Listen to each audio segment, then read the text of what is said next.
Hi, everybody. It's Pastor Brent again, and we're continuing our walk as we talk about things through 2 Corinthians. And today we're up to 2 Corinthians 8. In 2 Corinthians 8, Paul is encouraging the Corinthians to be generous. They had committed to making a financial gift to the church in Jerusalem, who was greatly in need of that, and Paul is encouraging them to continue the process of gathering that gift and then sending it on to Jerusalem. As he introduces that, he talks to them about the Macedonian church. The church in Macedonia was very, very poor, and it had been under great persecution. But in spite of that, they gave a very generous gift to the church in Jerusalem. Paul says this in verse 2. He says, "Though they've been going through much trouble and hard times, their wonderful joy and deep poverty have overflowed in rich generosity. I can testify that they not only gave what they could afford, but far more, and they did it of their own free will." Paul was encouraging them to have a spirit of generosity. And he goes on in the rest of the chapter to kind of flesh that out a little bit and say, you give of what you have. If you've got a lot, then maybe you should give more generously. But he also talks in there about he doesn't want this to be a command. He says that, I'm not saying you must do it. He says, even though the other churches are easy to do it, but I want you to excel in the gracious ministry of giving. This is one way that you prove your love is real. Paul is saying if we love people, we will care for people.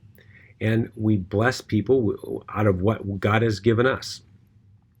Some of us have got financial resources that we can help bless other people that don't have as many with. Other of us have resources of time that we can go and we can share that with people, and we can encourage them by taking time to talk with them and share with them. God has blessed us with many things. But Paul comes and points back to the Macedonian church, which he was giving as an example to the Corinthians, and he says, best of all, in verse 5, they went beyond our highest hopes, for their first action was to dedicate themselves to the Lord and to us for whatever directions God might give them. That's the key. Is that we need to dedicate ourselves to God first.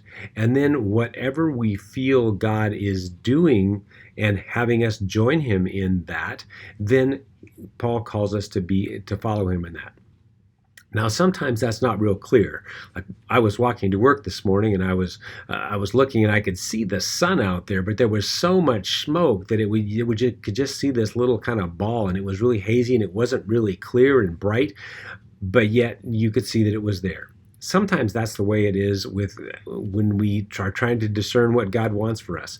We know kind of the direction we need to go. I knew that sun was in the east, and that was the direction that I needed to go to get to work, but it wasn't perfectly clear and bright and shiny. That's oftentimes the way it is for us, but we need to make sure we're going the right direction, that we're following God, that we're doing the things that God tells us that he wants us to do. And he does make things clear to us when we go and we study his word. And his word says things like we have to love each other, love God above all, and then love each other. And those are the great commandments. He wants us to make sure that we share our faith with people and that we make disciples of people and we encourage other people along the journey, along the way. Our church is going to be starting a new campaign. It's already been kind of interviewed a little bit. We're starting a new series this weekend called Thrive. And the encouragement of that is to develop healthy relationships with people that can help each other, so we can help each other grow on our way, on our journey with Jesus. Now, the truth is that as we get a little bit older, we talk about the three relationships. One is that is somebody who's leading you along the way, somebody that you're doing life with, and then there's somebody that you're helping to encourage along in the bringing along in their spiritual walk. For those of us who've been walking with Jesus for a long time and are a little bit older, that having to find someone that speaks into our life can be more of a challenge, but it's very much easier to find somebody to do life with. And that's kind of what we as faith builders do. We kind of do life with each other, and we share with each other, and we encourage each other, and we walk life together.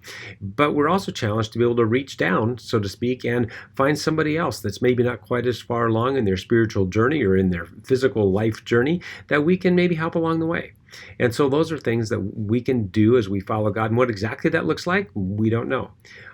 I would encourage you to either look down to say, okay, is there someone that we can maybe encourage along the way? Or if someone approaches you and says, hey, you know what, I really think that I would really like to spend some time with you and learn more how you've done life and to help me do that, that you're open to that.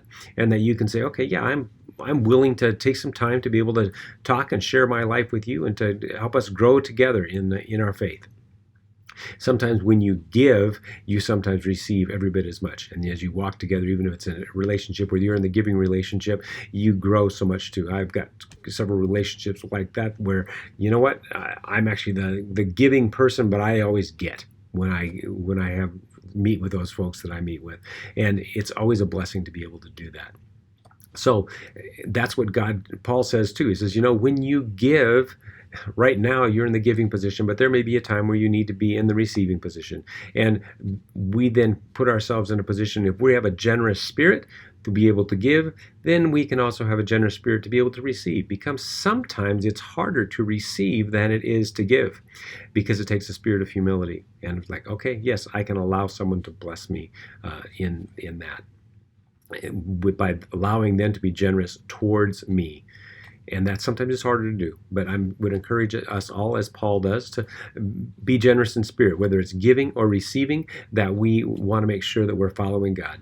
And that's the most important thing, that we dedicate our lives to God and we follow him, however that looks. So as we walk this week and we see people around us, we be generous to them as Paul calls us to be. And we also need to be generous too.